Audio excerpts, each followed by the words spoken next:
Hi, everyone. Welcome to Open Mind Night, a show that talks about everything mental health and mental illness related. I am your host, Robin Tamanaha, licensed marriage and family therapist. Joining me on this episode is my guest, Kimmil Hollis, licensed marriage and family therapist.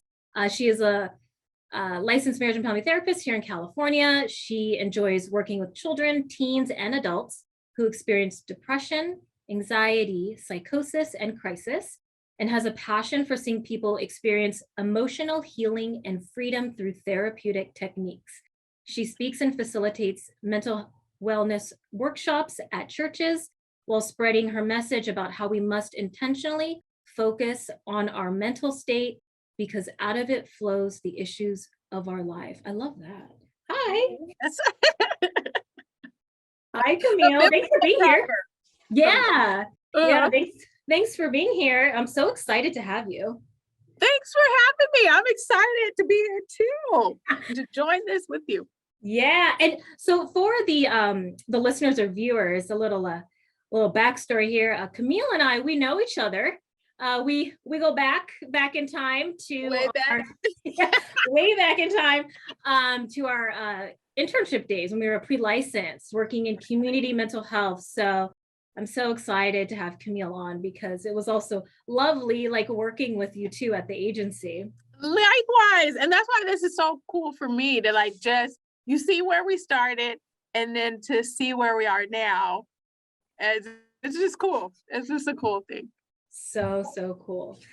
So I have lots of questions. I know, and you're in private practice as well, right?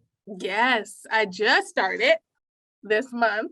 So, Yay, exciting, congrats. thank you. So the questions I have, I figure we talk about a few and I mean, at least at the time of this recording, it's February. Yeah. This will go out in a few months, but we're still in this pandemic. And I think, as therapists, it's been a really interesting ride and journey. I feel like we're almost kind of like the emotional front lines when it comes to what everyone's been going through related to this. I like that. Yeah. Yeah, Emotional front lines. yeah, especially many things, but especially like, depression and anxiety. Could you kind of speak to, what you've seen or what you think about depression and anxiety and what that cycle's, been like during this time? Yeah. One of the things that I've been talking about with clients is there's 7 different types of tired, right? There's our physical tired, there's our mental state where we could be just mentally tired, emotionally tired, scenery, our change of scene or not having a lack of change of scene can actually make us tired. Social, like we have social tiredness, a spiritual tiredness. And so a lot of times I believe, especially since this pandemic has restricted us in so many different ways, we are in some ways our family members, we don't get to see them that much. Also to hearing about just hard things, whether it's on the news, whether it's through people we know and love, whether it's happening to us, whether it's happening to our occupation, the way we make money, people that have businesses, having to go through things that we just have never collectively had to go through and experience. So we're seeing an increase in depression. So even if we already pre-pandemic had like maybe a little baseline of depression, we're seeing exacerbated. And then for those who maybe that wasn't necessarily a mental health challenge for them, we're seeing them come into that because it's mixed with grief, mixed with anxiety. We're going through a collective trauma together, which can manifest in all of us in different ways. And for some people, it can manifest through depressive symptoms.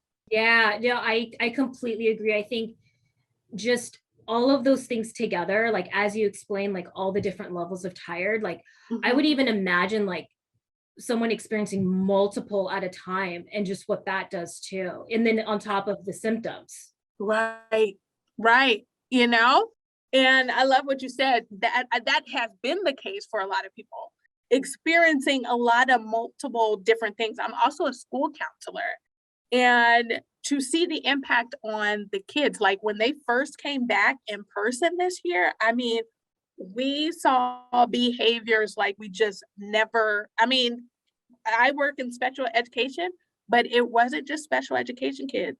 It was kids outside of the special education that, I mean, dysregulated, just off off the charts in a lot of different ways. That's the impact just on kids who we think are kind of around, just bouncing around. And it's like, you look at them and you're like, well, you don't have bills, you don't have a job, you don't have, that's what I think.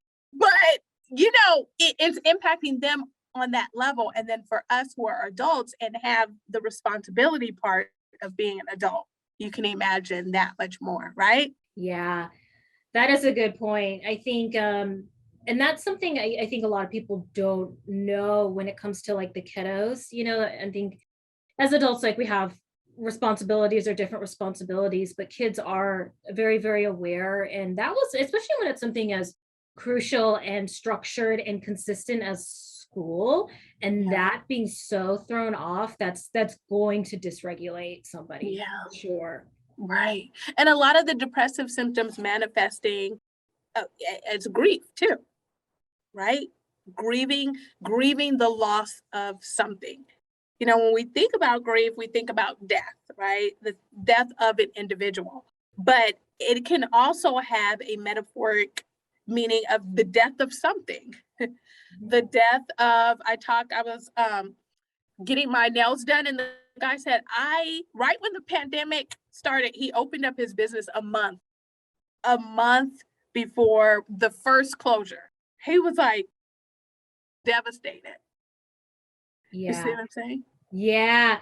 I think as you're describing that too, like I think about when it came to the kiddos, for some reason what came to mind, maybe because it's something that's so like ingrained in like my experience, was high school, and Yeah. how like dances, graduation, all these like pivotal kind of developmental things that happen within that school system structure. And, Mhm. those are some prominent memories of mine, and how that's so different for the kids and teens. And some of them didn't get to have that. Like it made me so sad that they missed out on that experience, or it just wasn't the same. And then yeah, with starting a business like with that nail salon owner, how exciting, to Mhm. and in general, and we know as business owners, like we're investing in ourselves, but it is essentially a risk that we're taking to do Yes. something like that. And then for that person to experience that must have been so devastating. And then Right. it trickles down, because there's like the main grief, like the primary loss, but then there's all these other secondary losses that happen when the Mhm. primary one occurs. Very true. Very true. And I love that you brought up the secondary loss, because that's what some of the things when I'm sitting down with people, like, okay, let's look at what the main loss was. Okay. And now let's process all those branches that come from that, the tangible things, the tangible loss, right? Money, time, but then also the intangible things, normalcy. Some people are just processing the loss of normalcy, Yeah. right? I imagine too, like I remember when it initially hit, and even still maybe for some, depending on life circumstance, job and all that, normalcy and like even just daily weekly routine, those that were parents or those that have their life structure a certain way, like everything was so thrown off. And even still in some cases, and even during the pandemic, things have fluctuated so much. I mean, Yeah. at least here in California with like rules and stuff, where it just Mhm. was. I said it to someone the other day, where it was like the one thing that has been permanent during this pandemic is that things might change, which is like the obvious Mhm. thing. Wow, that's good. Yeah. Yeah. And so true. Yeah. So true. So out of curiosity, I know we spoke about the kiddos, and kind of how what it may look like for them and manifest, whether it's, the symptoms of depression, anxiety, or tiredness, and everything combined. and how it looks like dysregulation. What about for adults? Because I think it's interesting how like sometimes things are slow moving. And so how I wonder how someone would know like, uh-oh, like maybe I'm getting like tired, or maybe what I'm experiencing is like a sign of like anxiety or depression as an adult. Yeah, that's a good question. I think some things can be like feeling fatigued more so than normal.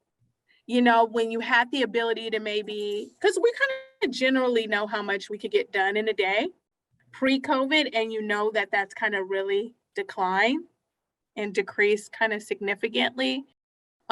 Mood, changes in mood, the ability, or I would even say, kind of that empty feeling, you know, where you just kind of, even if it's that feeling of just blase, you know, that blase kind of feeling. For some people, it could be even having a hard time finding joy in some of the things that you used to find joy in, you know? Mm-hmm. Some people, it's been hard to kickstart that motivation, you know, to do Yeah. things, to stay consistent in doing things. Some people, again, it is that tiredness, but also kind of just feeling, I heard someone describe it as feeling stagnant, you know, this kind of stagnant feeling. Of course, definitely the obvious ones where if you're crying for your reaction doesn't necessarily match what's going on, or your reaction is here, and typically the normal reaction is down here. Those things, of course. Other things could be people that also who know you really well and they notice the difference, you know? Yeah, definitely. I agree. I've seen those, and even some cynicism in a Ooh. way, sometimes related to those major life areas, work, family, Mhm. all that, and just like frustration too. Yeah. Yes. And that's a good one. And then that's one's especially finding males, right? Mm-hmm. Because it won't necessarily, you know, in traditional sense manifest that way, but then there'll be this light irritation, Yeah. you know, feeling kind of like you can fly off the hammer really quickly. Yeah. So, what are some kind of like mental care, mental health care, like tips, for that you have for someone who might be experiencing these things, whether they're for the kiddos or for adults? Like, what do you think? Yeah. I kind of typically address things in kind of categories. And so one of the things I think as far as thinking of our mental health being connected to our body, our mind, and our emotions. And my first thing is kind of looking at diet and exercise. I love what I heard what someone said. He said, you know, we take mental health out of health, but really it's just wellness. Mental health is just health. It's just like our physical health. It's just like our mental health. It's just like our spiritual health. Like it's not separate. And I don't know, when I heard that, I was like, that's true. Because now we're finding that certain processed foods, certain genetically modified foods are causing certain mental health triggers in people because of all the chemicals. So our body is fighting off all these chemicals. And as it's doing that, the serotonin in our gut, which is a mood chemical, is getting lower and lower. And what do we know about the gut and the brain? They're connected through the vagus nerve. So actually, if our gut is struggling, a lot of times that means our brain is struggling. So addressing that, what are we consistently putting in our body? Of course, we all eat this and that, but if we're putting an overload of our body having to not have enough nutrients to do what it's got to do, it's going to show up in our bodies and in our mental health. Yeah. I love this because I agree. Like, it is wellness. Yeah. They are together. Yeah. And also too, this is nice because sometimes I think people think, well, it's going to be this giant, like overhaul, like major, big life altering thing that I'm going to do. But what I hear you saying is that it's starting at the foundation. And in this case, like your health, your diet, your nutrition, like getting in touch with like your physical body and what's being put in there. And that sounds nice because it's very applicable, right? And it's something where you could get started now, even Yeah, rather than I'm waiting to make this big life altering change, right, right? right. And exercise could even be just mindful movement, stretching. If people just stretch every day, you know what I mean? That helps get our blood flowing. That helps the blood go to the brain. That helps the brain make the brain chemicals that it needs to help support us in our mood area. Going for a mindful walk, right? When you go on the walk, what do you see on your walk? What do you hear? What do you smell? Kind of mindfully walking, or you could just do a regular walk if that's what you want to do. But I kind of suggest that for people who have very intrusive thoughts and their mind is very busy. We suggest doing a mindful walk. So they're getting their movement in, and then they're also helping themselves positively distract from those thoughts that are kind of really bothering them and they need a break from. Yeah. So it can also look like that. Yeah. Especially during the pandemic, just to even get out. Whether it's actually outside or you said like kind of like a mindful walk. I know there's like some apps that it's kind of like a visualization type of thing, but even Nice. that can be helpful to move around because a lot of us are doing the work from home life, I think. That's true. That's true. Right.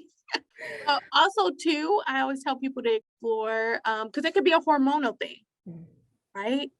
We can have a hormonal situation going on. There could be a medical condition that's throwing our body out of balance, which could be triggering things within our mental health, could be triggering the depression, could be triggering the anxiety.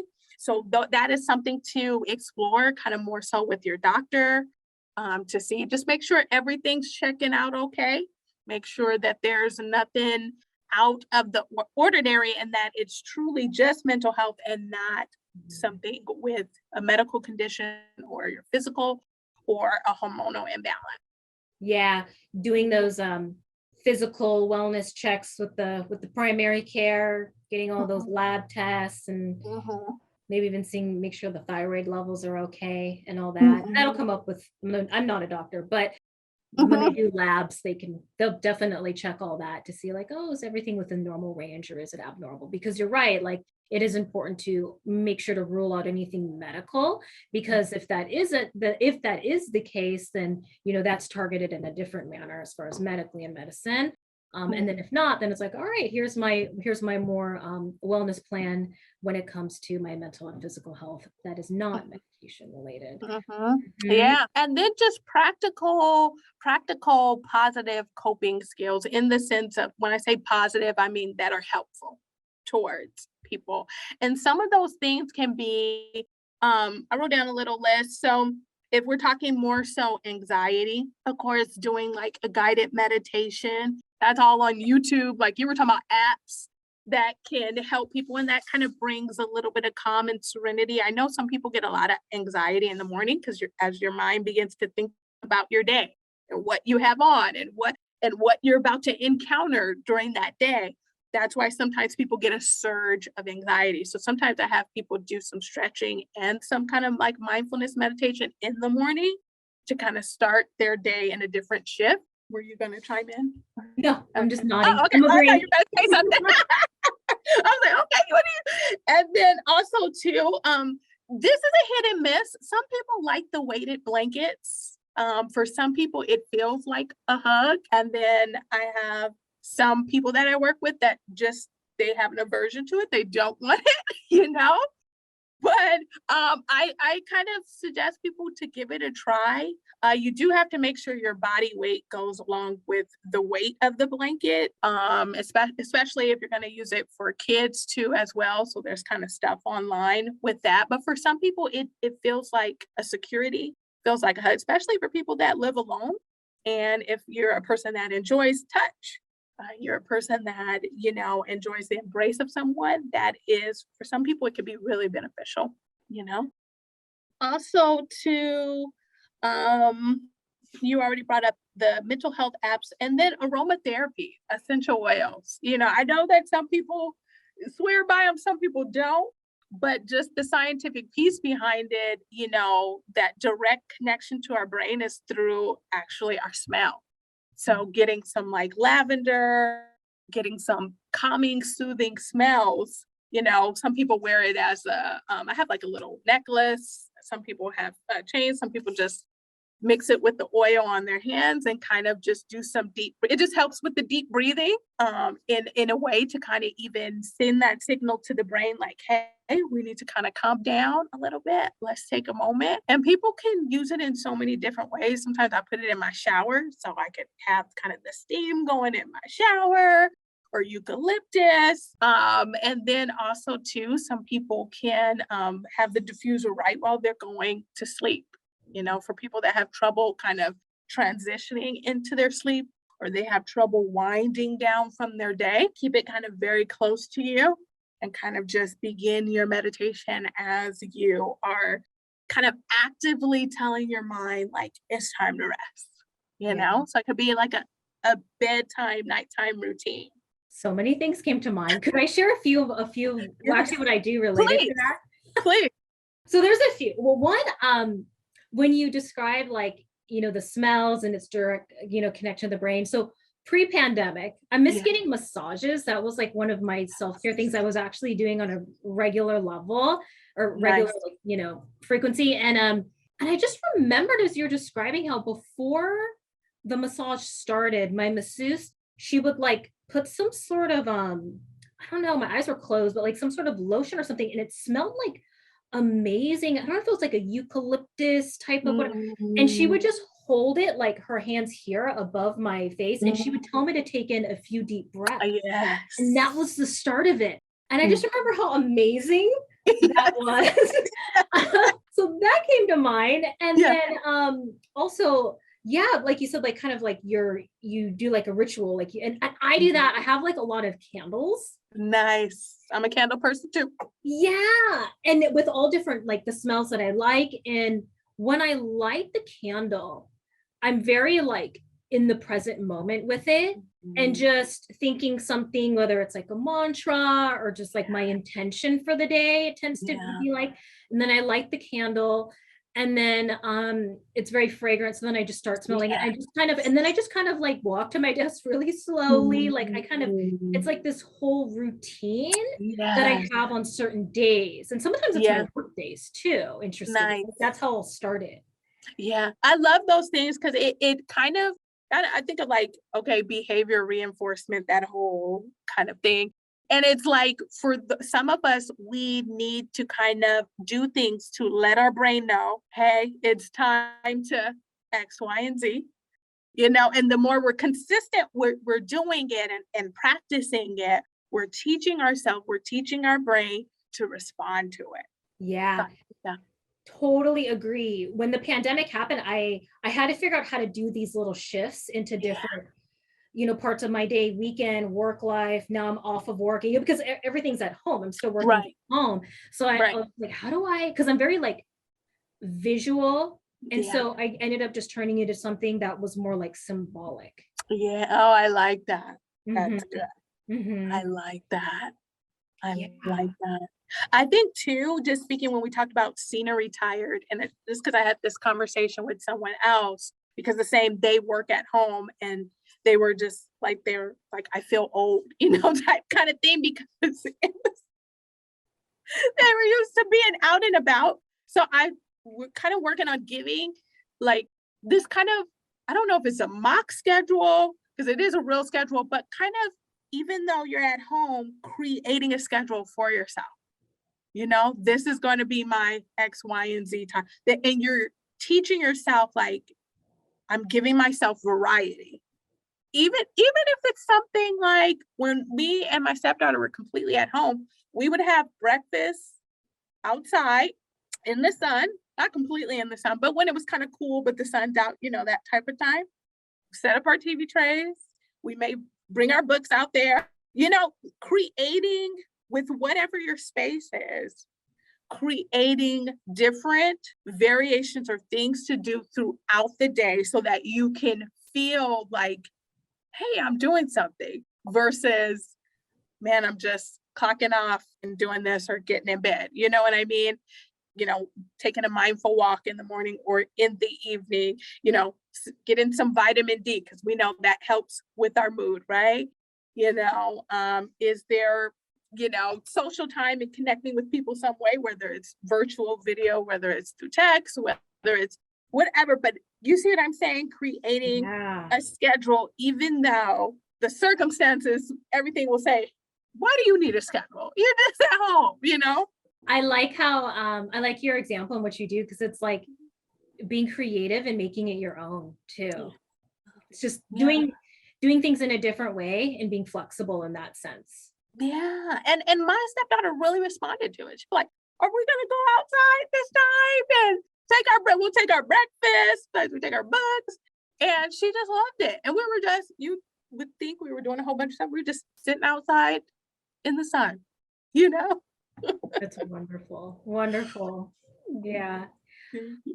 Well, is there anything I didn't ask about that you wanted to bring up or share? That's a good question. I think we kind of covered everything. Of course, spiritual practices for people who are spiritual, definitely we don't necessarily see it as coping, but it's a form of coping, for different people. So I think that was just the last thing that I had on my list. That's everything. What would that look like? That's a good question. Well, I definitely believe meditation in itself is a spiritual practice, right? Mm-hmm. Just that within itself, quieting our minds, taking a break from what we're doing, connecting with our creator, right? Connecting, giving space to, because sometimes when we're in our day or we're in our mind or we're dealing with people, and some of us are in conflictual spaces, right? Our work, we have strong work demands. We may be working for a boss that is a whole lot. Some of us, not saying. Some of us are in relationships, marriages, families. We're in our household. Even our home may be a big stressor, right? Sometimes when we think of home, we think of rest, but that's not true for everyone for whatever reason, parents that have kids, okay? Kids have tons of, they have just more energy than you. It's a fact. Sometimes I look at my stepdaughter and I'm like, I can't. She's in basketball and she's been looking tired. And inside, I'm like, yay, we finally tired you out. That's hilarious. They just have more energy, And so that in its whole self. So having that ritual, that practice, that, things that feed your spirit, things that help you be a better person, that help you connect to your creator, taking that time and that space to do that. That's important. Yeah. Thank you for sharing that. Yeah, absolutely. Well, we're just about out of time. Before we end, if the listeners or viewers wanted to go somewhere to find out more about you, is there like social media, website? How would they be able to kind of continue finding out more about you after this episode? Well, because you said the episode will probably air in February. So by then my website will be up.